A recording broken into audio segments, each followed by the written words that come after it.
Laudable. Let's get on with it. Mr. Chair. Dr. Megan Woods. Thank you, Mr. Chair. And it's my pleasure to take a call on the Airports Cost Recovery and Processing of International Travellers Bill, and to build on the comments that my colleague Diane Fenton has been making. As my colleague set out, the purpose of this bill and the aim of the bill is to enable the Crown to recover the costs of aviation security, biosecurity and customer traveller processing from the operators of new or re-established international airports, or international airports which sometimes request travellers to be processed in a non-routine manner. What sounds like a very technical and very dry piece of legislation is indeed very important to our economy, Mr. Chair. In fact, our industries of tourism and our ability to bring goods safely across the border and to protect our own agricultural industries is crucial to our survival economically. And this piece of legislation is an important part of the puzzle that puts that together. So as we were wondering with the last piece of legislation, Mr. Chair, we are somewhat perplexed as to why this bill has sat on the order paper for so long, and why this bill has not come back before this House before the second day before we rise for the Christmas break in 2013. Given the history of this legislation, which my colleague alluded to, and it's worth returning to, that this is a piece of legislation that has its genesis in 2004, when the idea started to be kicked around by Dr. Michael Cullen as the Minister of Finance about how it was we were going to deal with these issues of how it is that we recovered the costs at newly established international airports of aviation security, biosecurity, and how it was that we processed customer travellers, especially in non-routine manners. Some work was done on that, and as my colleague referred to, we got to the election in 2008 and much of that work was abandoned. So circles were reinvented, Mr. Chair, and we came up with a new regime. That piece of legislation then worked through the process and was sent through to Select Committee. And as my colleague has alluded to, and a very august Select Committee it was too, with some very fine members on that Select Committee, including my colleague Damien O'Connor, who heard submissions on this bill when it first came before this committee in 2010. And they listened to the submitters, Mr. Chair. They listened to the, I believe it was 8 submissions that came before the committee about how this needed to be dealt with, and they listened and they went back and they did their work as a good, hard-working Select Committee would do, Mr. Chair. They went back and they made the changes that were necessary to make this a good piece of legislation.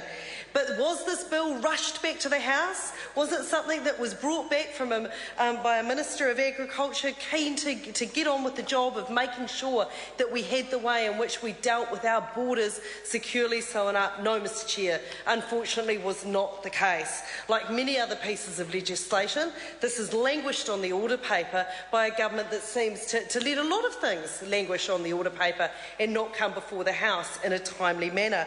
So, Mr. Chairman, Labor will be supporting this legislation because we actually think it's important. We're pleased to see it. We think it's not before time.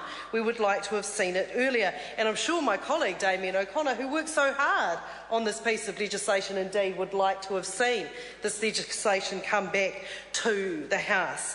We do support this bill because biosecurity and customs services come at a huge cost to the Crown, and to any new international airport should have to realise part of those costs. Because as my colleague Diane Fenton has alluded to, we do have a very high number of international airports per capita in New Zealand, that we already have a reasonably large network of airports where international travel can be carried out to and from. And new ones necessitate the replication by the very nature of biosecurity and customs services, and additional costs fall on the Crown. So for a number of years, this Parliament and the Select Committees within this Parliament has been trying to sort out fair ways into which these costs can be shared between the various parties that will benefit from the establishment of international airports. And as I said earlier, we did propose a similar cost recovery scheme in 2004. However, after consultation and discussion with many of the TLAs, with regional councils and businesses, we chose to reduce the cost recovery period for providing customs and biosecurity services to a new international airport to just 1 year. We were concerned, Mr Chairman, we were very concerned indeed, that a longer time period, Mr Chairman. Sorry to interrupt the honourable member. The time has come for me to...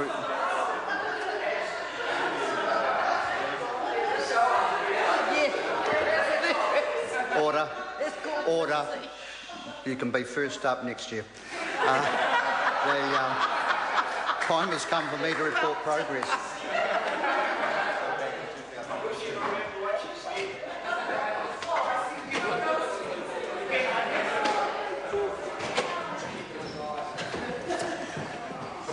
The House has resumed, Mr Chairman. Mr Speaker, the committee has considered the Arts Council of New Zealand Toi Aotearoa Bill and reports it with amendment. The Committee on the Airports Cost Recovery for Processing International Travellers Bill reports progress. Mr Speaker, I move that the report be adopted.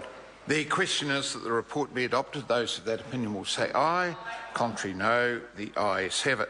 So the Arts Council of New Zealand Toi Aotearoa Bill is set down for third reading next sitting day, and the Airports Cost Recovery for Processing of International Travellers Bill is set down for further consideration in committee next sitting day, and the House is suspended until I resume the chair at 9 a.m.